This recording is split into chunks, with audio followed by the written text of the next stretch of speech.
Oke, ini ya tadi sudah disampaikan. Prinsipnya adalah bagaimana untuk meningkatkan pola pendidikan dan pelatihan itu. Nah, ini modal sinerginya. Nah, kalau untuk PRN, harus saya balik lagi PRN tadi, maaf sambil kadang-kadang agak nyunyum sinas, nggak apa-apa ya.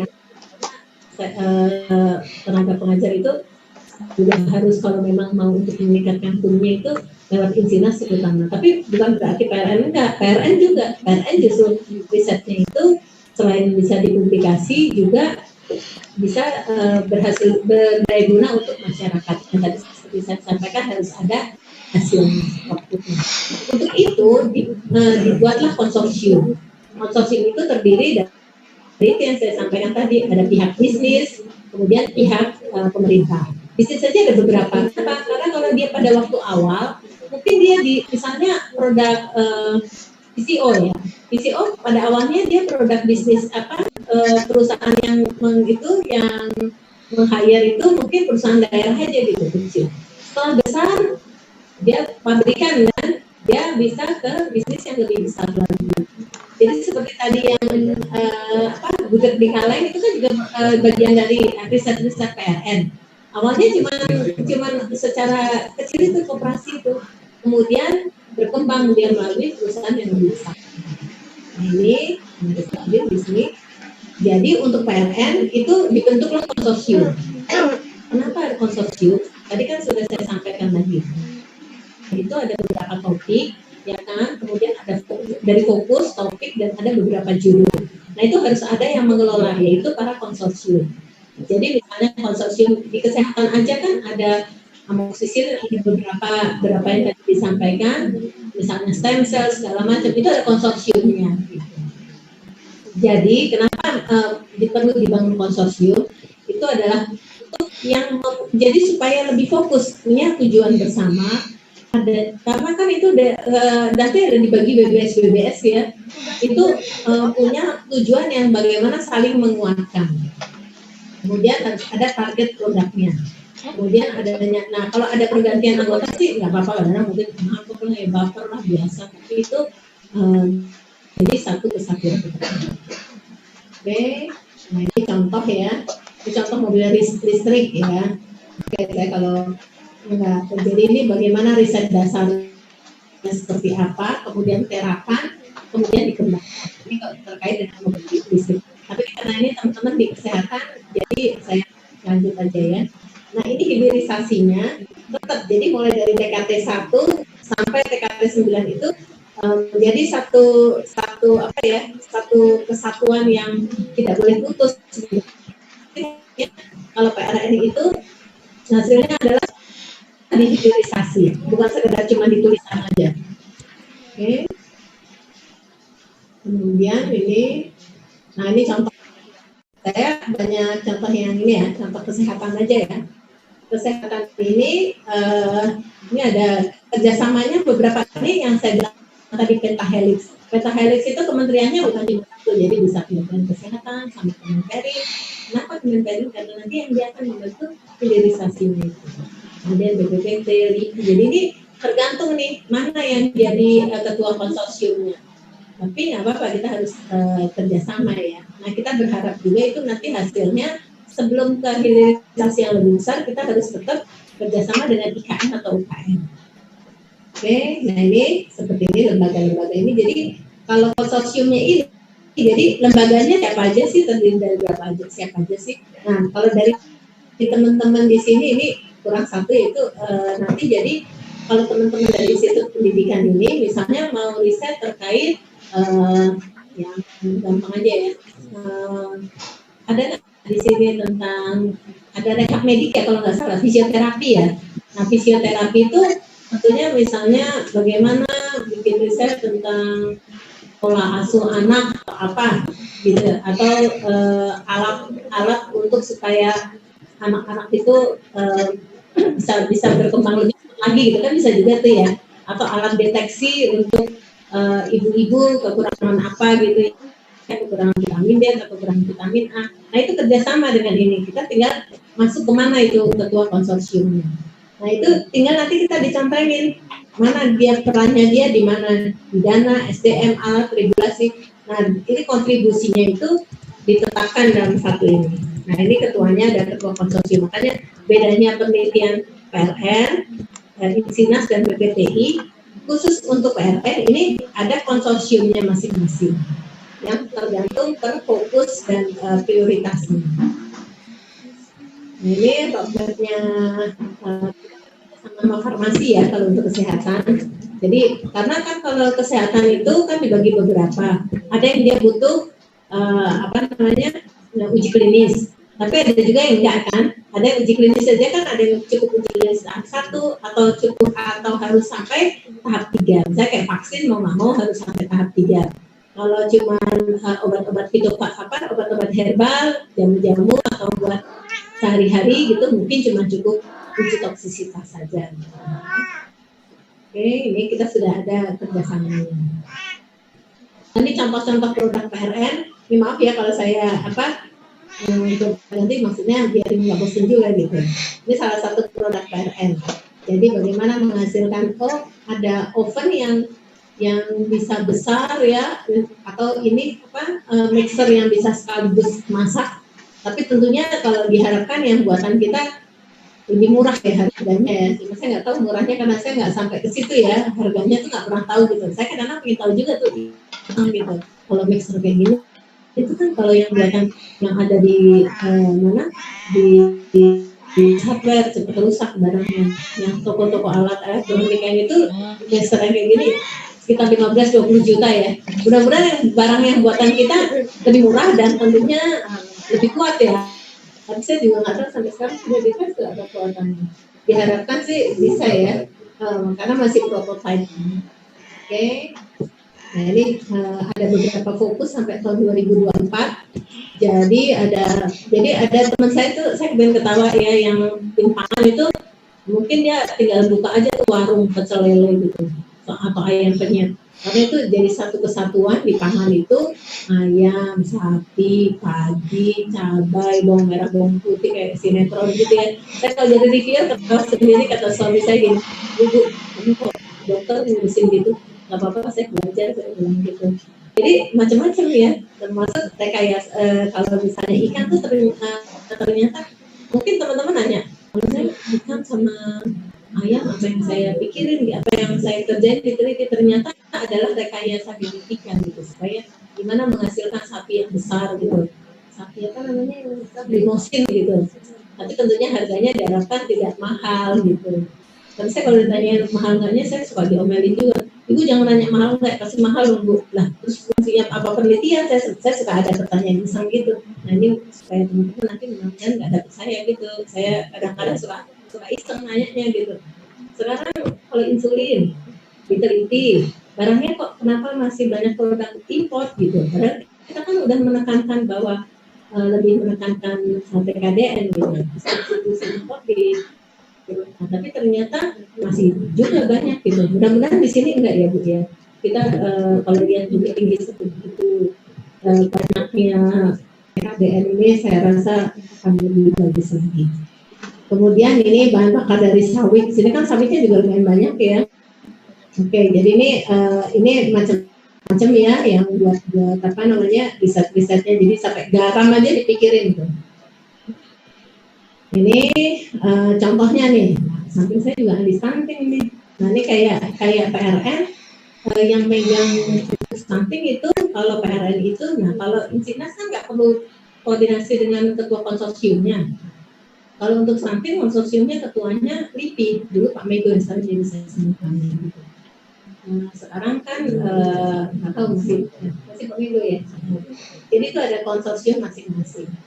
Tapi kalau teman-teman penelitiannya lewat Insinas atau PPTI nggak perlu lewat konsorsium. Tapi untung ada ruginya sih. Untungnya tuh kita kalau ini penelitiannya nggak cuma sekarang, tapi berkembang terus. Jadi kalau sudah selesai dikembangkan lagi. Nah, jadi prioritas riset nasional. Oke. Ini contoh-contoh lagi. Ini contohnya PRN juga yang sudah jadi. Dan saya bilang tadi seperti VCO. Jadi bagaimana VCO itu yang tadinya cuma PCO yang di daerah, kemudian dikembangkan yang dijual gitu sampai dihilirisasi. Dan itu tugasnya pemerintah adalah bagaimana membantu mencarikan perusahaan yang untuk kerjasama. Jadi kadang-kadang kan pemerintah kayak saya kemarin ke Yutel tuh, dosen Telkom juga gitu, kita harus bikin ada alat yang ada punya. Tapi kita mau hilirisasinya kita belum ketemu apa perusahaan yang mau gitu. Oke, gini aja nanti uji apa kan harus ada apa namanya surat dari farmasi itu izin edar izin bukan kalau POM itu obat alat kesehatan itu di Kemkes gitu. Oh iya nanti kita bantu lah. Nanti dari situ kita tinggal koordinasi kalau bisa sih BUMN, tapi ternyata swasta sekarang kan enak. Mereka kan untung. Sebetulnya kalau teman-teman ya saya kasih tahu dan kasih bocoran. Dengan perusahaan-perusahaan kita hilirisasi terus kita bingung nyari. Sebetulnya bahasa saya loh, goblok banget kalau dia ngomong. Kan dia udah nggak perlu riset. Udah hasilnya itu sudah ada evidence-nya, ya kan? Jadi sebetulnya tuh udah enak banget gitu. Tapi ternyata nggak semudah itu. Nah itu tugas kami yang di pemerintahan itulah mengenalkan harus mau loh. Jadi kayak vaksin gitu, vaksin merah putih kemarin kalau semua di Bio Farma nggak nututi kalau orang dia bilang nggak cukup waktunya karena dia juga apa yang uji klinis yang Sinovac segala macam kan di Bio Farma. Merah putihnya Eijkman juga Bio Farma. Akhirnya kita membantu, misalnya kayak UNER itu udah selesai itunya, seed vaksinnya. Oh, coba deh sama Biotis panggil. Oh, ini kita ternyata Biotis ini permasalahannya dia belum punya izin edar untuk vaksin manusia, dia misalnya vaksin binatang. Udah kita bantu, kita panggil tuh Badan POM. Ini bisa nggak dibantu gimana? Tapi bantunya itu bukan berarti terus dia nggak punya syarat apa-apa langsung gitu, enggak. Tetap harus apa ya, ngono tapi jadi dibantu tapi tetap harus ngikutin standar. Jadi saya juga bilang sama teman-teman di sini.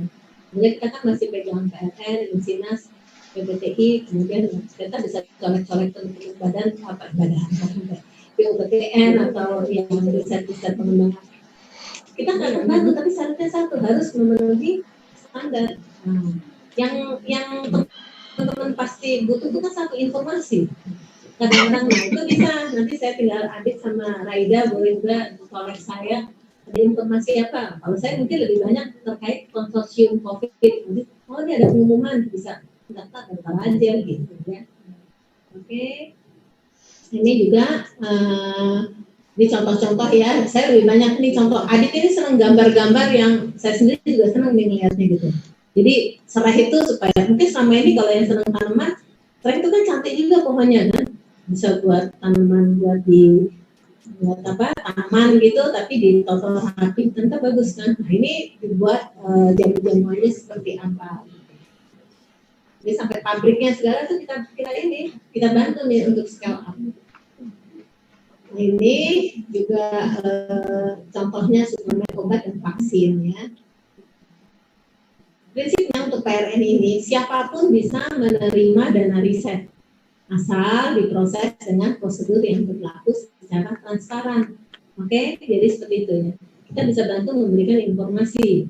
Tapi pas waktu ngumpulin, tolong harus ngikutin aturan. Jangan sampai nanti ada surat yang sampai ke berita ke orang, oh di Zeppelin ada orang yang bermain dengan perguruan tinggi. Terus nanti nggak main ya? Menurut saya kita masih informasi kan boleh. Karena ternyata jangankan perguruan tinggi, saya yang orang dalam aja kenapa nggak tahu informasi itu?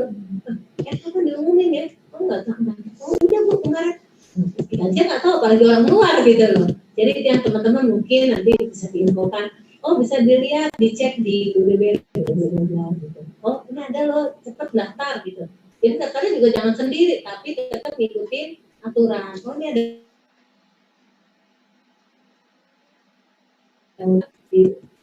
ada di berapa ya, itu pokoknya proses yang berlaku ya. Enaknya kalau riset di kita sistem pendanaannya multi-years. Jadi tahun pertama apa, makanya harus dibikin apa tahun pertama ini kita mau apa, tahun kedua apa, selesainya kapan, tapi juga jangan demo harus selesai dulu. Atau juga jangan dilama-lamain gitu, harusnya bisa setahun, dia bikin 3 tahun. Kenapa lama gitu? Harusnya kan setahun selesai gitu. Itu yang mudah-mudahan, tapi saya rasa di sini enggak, di sini pasti para penelitinya baik-baik lah gitu. Yang paling bandel tuh kan dibuat lama gitu, padahal sebenarnya kalau kita baca buku lihat lagi gitu, ini kan setahun cukup gitu ya, mudah-mudahan. Kemudian, nah ini ada multisektor dengan komitmen triple helix yang tadi saya sampaikan, akan mendapat nilai tambah jika kerjasama dengan pihak ketiga. Nah, ini sistem pertanggungjawaban harus berbasis output. Jadi makanya pada waktu bikin proposal, di awal waktu di abstrak juga sudah dituliskan kata kuncinya apa, output yang diharapkan apa. Karena nanti pada waktu pengajuan anggaran pun juga berbasis output. Udah apa yang dikerjakan baru itu anggaran sisanya bisa diambil. Kemudian penugasan pada institusi, bisa juga kita penugasan gitu. Jadi misalnya Pak Hotma atau saya atau di sini punya kelebihan yang perguruan tinggi lain itu nggak punya. Misalnya riset tentang apa ya, yang tentang bagaimana obat-obat untuk ibu hamil itu bisa deteksi supaya kan dia udah nggak boleh pakai kosmetik lagi gitu. Bisa juga kan, itu nggak masuk akal tapi bisa masuk akal. Karena sekarang kayak ada alat seperti Ginas itu kan alat pengendus yang dia positif COVID apa enggak gitu. Ya kan dia pakai PCR gitu. Nah mudah-mudahan di sini juga teman-teman perawat atau bidan bisa bikin alat-alat seperti tes kit yang selama ini belum pernah ditemukan orang lain. Gitu, kan? Nah ini dikelola multidisiplin, multi stakeholders dengan WBSWP. Ini namanya flagship nasional. WBS itu jadi dikerjakan misalnya untuk stunting. Gitu. Stunting itu kalau Bu Hevi, stunting kan karena insinas berdasarkan nanti outputnya adalah jurnal. Nah kalau Ibu mau mengembangkan ini sebagai PLN, Ibu nanti tinggal nempel. Itu kan ada beberapa WBS tuh. Ibu kira-kira di mana gitu. Nanti mungkin berkembang lagi gitu. Kan penelitian Ibu nggak tetap hanya di sekarang sama tahun depan. Pasti ini dikembangkan lagi nih. Bagaimana hasil riset Ibu itu berguna. Gitu. Teman-teman mungkin kalau saya agak susah dicerna nanti boleh tanya atau dicatat aja nanti kita saling diskusi. Nah ini alur penerimaan proposal. Ini yang PRN ya, ada presentasi, ada telah administrasi, ini seperti biasa ya. Cuman memang kalau untuk sampai saat ini PRN itu nggak seperti yang konsorsium COVID atau apa yang terbuka kan, terbuka untuk umum gitu. Tapi ya bisa diatur nanti ya. Nah ini PRN ininya seperti ini apa? Nanti formatnya seperti ini. Jadi makanya dibikin perencanaan dari tahun 2020 ke 2024. Oke. Nah, sekarang ini yang saya paling hobi nih tentang riset dan inovasi penanganan COVID-19. Jadi di Riset Green itu ada konsorsium riset dan inovasi COVID-19 yang dibentuk pada pada bulan Maret 2019 kemarin.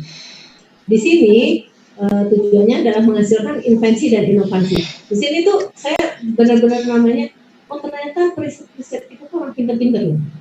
Kalau saya lihat yang riset PRN segala macam itu kan ya pintar-pintar juga, tapi kan seperti yang tadi saya sampaikan cuman kayak diulang lagi gitu. Ternyata dengan adanya atau mungkin saya yang nggak sabaran nunggu kelamaan ya, saya tuh maunya riset tuh cepat selesai, udah menghasilkan riset lagi yang lain gitu ya, mungkin gitu. Jadi saya nggak nyalain siapa sih. Nanti takutnya ini ngomongnya frontal banget kan, tapi maksud saya namanya riset tuh kalau bisa jangan cuma di satu ini, tapi kalau bisa terus berkembang. Yang penting adalah bagaimana menghasilkan invensi dan inovasi, kemudian harus dilakukan diseminasi hasil penelitian itu dengan penerapan kepada lingkungan kira. Kemudian mendorong sinergisme dan kolaborasi. Jadi seperti tadi robot itu memang yang bikin bisa dari ITS, bisa Telkom, bisa UGM itu pada bikin robot-robot kan, UI juga bikin. Tapi dia untuk kerjasama supaya dipakai oleh usernya, oleh Kementerian Kesehatan atau rumah sakit atau segala macam, itu dia harus tetap koordinasi. Nah, tentang anggaran saat ini, karena mungkin Bu Evi sempat deg-degan juga tahun ini sempat nggak jadi, terus ujuk-ujuk jadi, ujuk-ujuk supaya harus segera selesai. Saya pengen ketawa gitu, kasihan juga ya. Tapi saya kan sebagai rakyat kecil nggak bisa ngomong apa-apa kan. Ya, tapi memang situasinya bukannya kita mengada-ada, memang pada waktu itu negara tahun bulan Maret itu kita belum punya SOTK, akhirnya anggaran dipotong 95%. Kemudian ujuk-ujuk uangnya keluar. Gimana kita manggil lagi? Waktu dipotong itu paling sedih. Karena udah banyak yang tanda tangan kontrak. Oh, itu banyak yang nangis bomba itu. Sampai ada yang katanya mau segala macem. Tiba-tiba dikasih, tapi uangnya nggak bisa penuh. Tapi kalau saya sih, logika saya, kalau dikasih penuh kan juga nggak mungkin habis sih. Uangnya baru keluar Maret September atau Oktober. Sementara kan pertengahan Desember ini harus sudah habis gitu. Jadi kalau saran saya sih ya kalau banyak-banyak kalau lebih kasihan lagi gitu ya. Oke, nah ini jadi saya sekarang ngomong tentang COVID dulu ya. Jadi ada konsorsium riset, kemudian ini kenapa ada? Karena ada respon terhadap pandemi. Kemudian di situ ternyata banyak sekali riset terkait obat juga alat-alat kesehatan. Dan yang sekarang sedang dikembangkan vaksin merah putih. Yang ternyata vaksin merah putih itu sebetulnya kalau saya lihat ya, saya ngikutin juga lebih bagus daripada yang dari sana loh. Kalau menurut saya loh, kita cuma buat uji kliniknya kan di sini sebelum dipakai. Cuma saya nggak tahu lah itu kebijakan pemerintah ya, maaf ini. Takutnya saya dilaporin nanti ke polisi kan. Jadi karena sebetulnya kayak yang di Hikman itu kan sudah diuji klinik tahap 2 kan. Jadi sebetulnya Maret itu atau apa? Malah yang di Surabaya itu tadi Pak juga ya, hampir ya di Surabaya itu BOT sudah mulai, udah seatnya udah jadi, dia bilang Juli itu udah bisa produksi. Gitu, mudah-mudahan ya. Karena saya yakin teman-teman saya punya komunitas teman di FKUD sama di e-commerce itu, sebetulnya mereka pada dasarnya mereka pakai yang produk sini ada takut ya. Masih diuji klinis sini gitu. Nah, yang di Rusia itu uji klinisnya, kalau di sini kan uji klinisnya berat tuh. Di sini berat tuh, uji klinis itu kan dia harus coba minimal ada berapa pasien ya, 100 pasien. Di Rusia tuh kalau khusus vaksin ini karena untuk COVID, masuk 5 pasien udah diuji klinis, kan aneh ya. Gitu. Tapi nggak tahu ya, saya belum, itu kita nggak beli yang buatan pasien. Nah, ini konsorsium. Nah, ini kolaborasi antara pemerintah, universitas, KPMK, industri, diaspora ya. Nah, ini saya janji kalau pengumuman sebentar lagi ada pengumuman terkait konsorsium apa produk ini yang inovasi COVID, nanti saya sampaikan. Tolong bikin gitu ya, teman-teman haruslah dari kesehatan ya. Nah, ini pendanaannya tujuannya adalah bagaimana menghasilkan invensi dan inovasi, melakukan diseminasi hasil penelitian dan mendorong sinergisme kolaborasi. Walaupun saya tadi pagi agak sempat nangis, ternyata penelitian COVID ini sudah ada 3 orang yang meninggal kenapa? Mudah-mudahan teman-teman di sini jangan ya, tolong jaga protokol.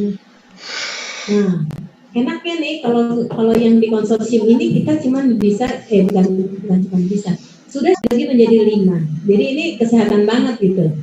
Kesehatan itu dibagi 5. Jadi ada yang preventif, screening, diagnosis. Jadi dia termasuk di kelompok-kelompok mana? Terapi dan multicenter. Kemudian supporting ini yang alat-alat kesehatan, dan sosial humaniora. Kalau sosial dan humaniora ini itu kita bisa menggandengnya kan nggak mungkin pabrikan nih. Tapi dari kita dan hasilnya apa sih outputnya kalau sosial humaniora adalah kebijakan. Misalnya yang kemarin riset yang di tahap kedua itu ada yang sosial humaniora itu adalah yang mengajukan pada waktu itu dari terbuka ya. Dia bikin riset tentang bagaimana pola asuh anak-anak dengan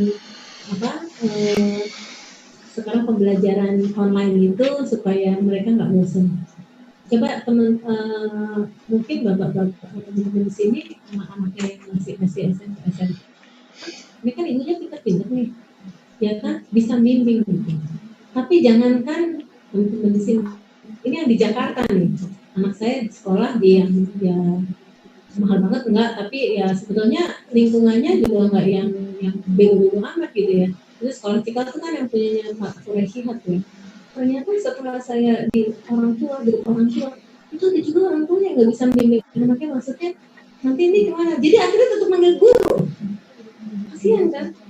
Nah kemudian saya kasih contoh lagi nih, di dekat rumah saya tuh ada perkampungan ya, jadi ada masuk saya tinggal di situ. Itu waktunya anak sekolah itu, makanya tadi kalau saya lagi hitam sambil banget kan, itu harusnya kan maksudnya di rumah pembelajaran kan, bermain dianggapnya libur gitu. Kenapa? Karena orang tuanya nggak bisa ngajarin. Terus kedua, nggak punya laptop, dia punya HP, tapi begitu HP itu kadang-kadang kalau ada yang hack segala macam itu kan nggak keluar tuh masuk tuh. Pernah kebayang nggak? Saya kadang-kadang kalau lagi buka gitu atau maaf ada yang film biru, ada apa. Saya sampai punya anak saya kunci. Jadi itu kan ini gimana caranya? Harusnya ini kan tugas pemerintah gitu kan ya. Itu tugasnya sekarang teman-teman di sini. Gimana bikin riset terkait gitu. Misalnya itu penting banget itu. Ini ya bisa dilihat ini yang sudah ada hasilnya. Ada peta geospasial. Sampai ada yang kemarin riset yang kita biayai juga adalah kita bisa lihat dari HP kita, oh di sini daerah merah itu juga termasuk hasil riset kita. Nah ini bidang ilmunya, jadi ini ya bisa ada ilmu kesehatan, humaniora, ilmu ekonomi ya, jadi sama-sama nih. Kemudian hasilnya seperti apa sudah ada. Jadi seperti tadi saya sampaikan ke Bu Evi, kita swab test PCR ya. PCR di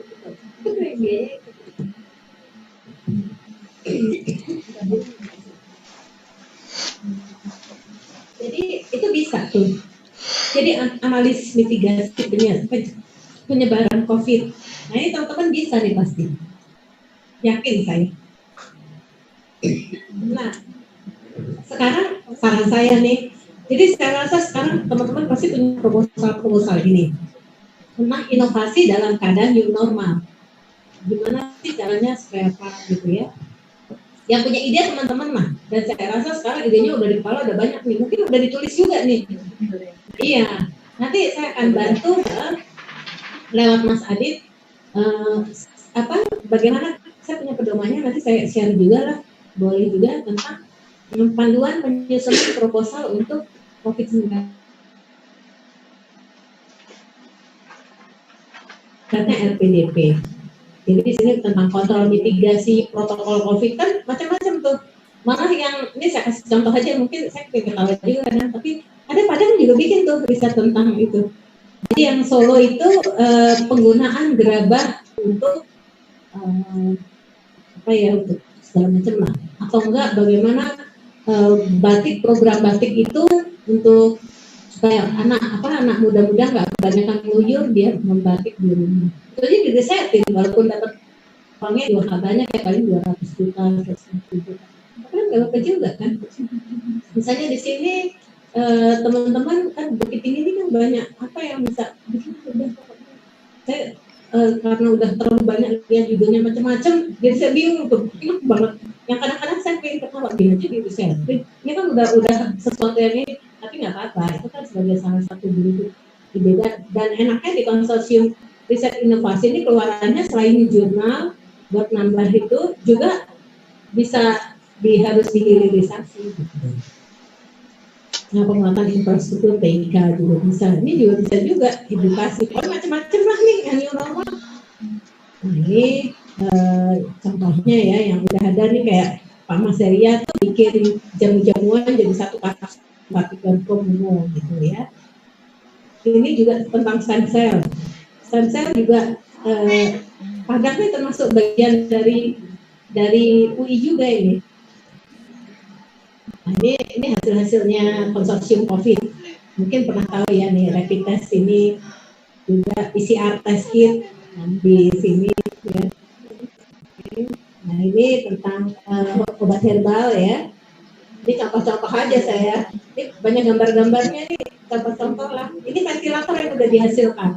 Cuma ya gitu, teman-teman dokter saya waktu saya tawarin nih, ini ada ventilator bagus loh. Pasti jawabannya, saya juga heran masih senang pakai produk luar negeri ya, tapi saya juga nggak tahu apakah itu karena mereka belum tahu ya. Itu mereka pasti jawabannya, ini kira-kira aman nggak buat manusia? Iya aman lah, orang udah sampai dapat izin edar segala macam gitu. Cuma kita tadi yang seperti saya sampaikan, kendalanya adalah mereka sendiri belum terlalu percaya dengan produk kita. Nah, ini contoh-contoh lagi seperti ini ya, ini yang sudah dikalibrasi BPFK. Jadi hasil-hasil itu kita bantu gitu, maksudnya kita bantu. Jadi itu bisa misalnya teman-teman butuh nanti untuk uji klinis, bisa dimasukkan itu di bagian dari pembiayaan risetnya. Oke, ini contoh-contoh saya ini ya. Ini Gidos. Gidos juga inovasi deteksi pengidap COVID ini udah uji klinis, sudah dapat izin, mudah-mudahan dalam waktu tidak terlalu lama sudah bisa digunakan. Ini langsung ini vaksin merah putih. Demikian yang bisa saya sampaikan. Nanti kalau bosan bisa tanya, kita tektokan sama Mbak Raida sama Mas Adi, siapa tahu pengen ngomong gitu. Pokoknya kita sama-sama kalau ada pertanyaan atau mungkin saran atau apa pasti kami tampung dan insya Allah bisa kami bantu. Demikian. Terima kasih Bu Diar atas materinya yang luar biasa. Baik, Bapak Ibu, ini kita akan masuk ke sesi tanya jawab. Tapi mungkin saya rekap sedikit ya Bu ya. Tadi Bu Diar juga menyebutkan Bapak Ibu yang paling penting di tahun 2020